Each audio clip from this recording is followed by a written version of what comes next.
Right people, we have our first possible clue that we could still see the iPad 11 release later this year, so let's delve into this. So for those who aren't aware, we haven't heard much about a new base iPad recently, which is a big surprise because here's a little trivia for you guys.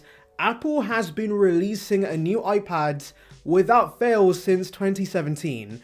And so where's the 2023 model? Well, things have been looking pretty bleak, I can't lie, because leakers were claiming there would be no new iPads in 2023. However, we now have a ray of hope at last because there's been something found in iOS beta that's certainly interesting. And by the way, would like to remind you guys, like this video and subscribe for more content like this, it would be appreciated. So courtesy of Steve Mosser, there's been new code that's been added for an Apple Pencil low battery alert that says, connect to USB-C to recharge soon. Now, we don't currently have a USB-C version of the Pencil, but of course, with the EU breathing down Apple's neck, I'm sure they will have to switch the lightning ports on Apple Pencil 1 for Type-C pretty soon. And so this could be referring to that. And Apple wouldn't just randomly drop this Pencil a year after the iPad 10's release. And so I think it makes a lot of sense to release this with a new base iPad in October via press release. Now, I know people are still probably going to be annoyed that the base iPad is not using the second gen Pencil with its fancy magnetic charging methods, but honestly guys, I'll take this. If this does materialize, it would be a humongous upgrade over the stupid dongle situation we have right now, and considering the first gen Pencil's cheaper as well, I don't mind plugging this in to recharge it, just get rid of lightning. However, hold your horses people before everyone gets too excited. I do want to mention that this new code could just be referring to the USB-C adapter the iPad 10 already uses, which would be hella disappointing, and if I'm being honest, if that was the case, why would it take a whole year to add that simple code? So yes, personally speaking, I still think this is referring to a USB-C version of the first gen Apple Pencil. And it really comes down to the fact Apple's being forced to do this. If there was no EU in the picture, then of course, Apple ain't gonna be generous. They're just gonna continue shafting base iPad users with this abomination of a charging method.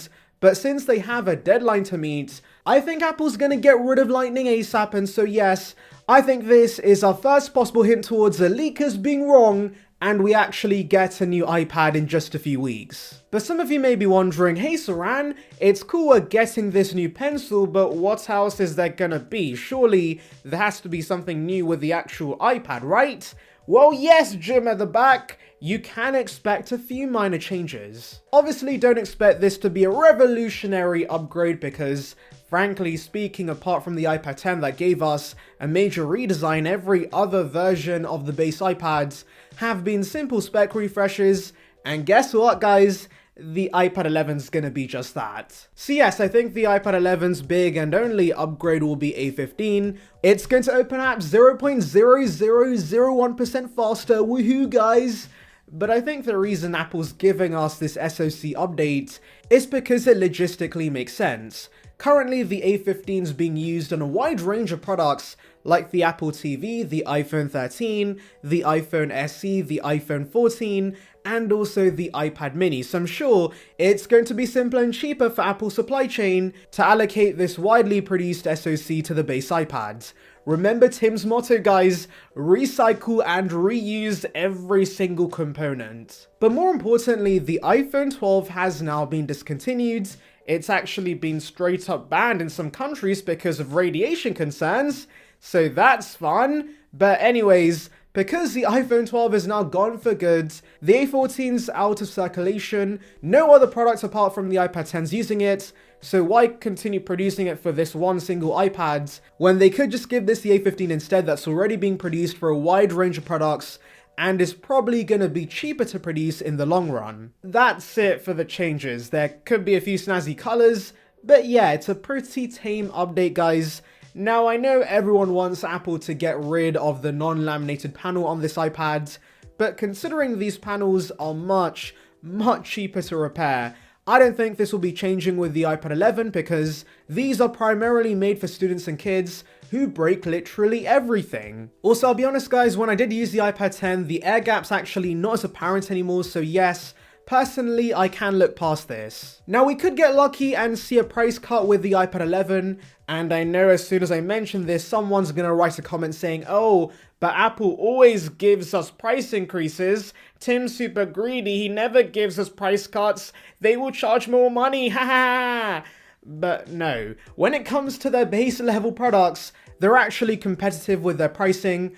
I know the iPad 10 saw a major price increase, but that was because this had a new chassis. But as we've seen in the past, when a base level product gets a redesign and a price increase, eventually the price comes back down as that new chassis becomes cheaper to produce in the long run. A very common example I mention is the MacBook Air, because the 2018 model gave us a new design, it came with a massive price increase, everybody was up in arms, but in 2019 they dropped this to $1099, and by the time we got M1 it was back to $999, which of course was the old price for the non-Retina MacBook Airs.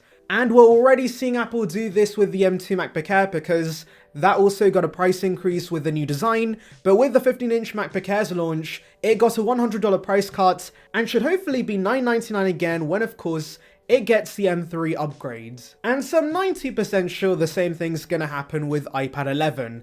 Now yes, I'm aware that miraculously the iPad 10 has sold well at the current price, but in general iPad sales have been declining for the last 2 quarters, and so I'm sure Apple wants to offer more enticing models, and a price cut would definitely intrigue consumers. Also, the fact the iPad 9 is still in the range shows to me that Apple still cares about the iPad range starting at $329.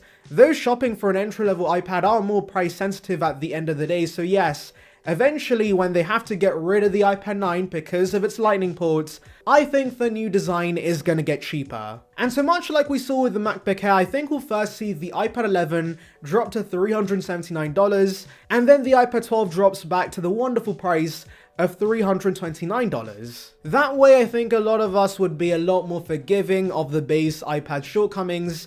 It's a big reason why we could overlook the fact the iPad 9 essentially had the same design as an iPad Air from 2013, because who cares about that when it's only going to cost you $300? I will say though, there is a very small possibility the iPad 11 stays at $449 and Apple just continues selling the iPad 10 at a low price instead, but I'm really praying that's not the case, because oh my god, is the iPad range a huge mess right now. There are so many similar looking iPads with similar specs, and so yes, it needs to be simplified, so I'm really hoping we go back to just having one regular iPad in the range. We don't need 2 iPads to cover one sector of the market. Anyways, let me know your thoughts in the comments, make sure to like and subscribe for more content like this, and thank you for watching.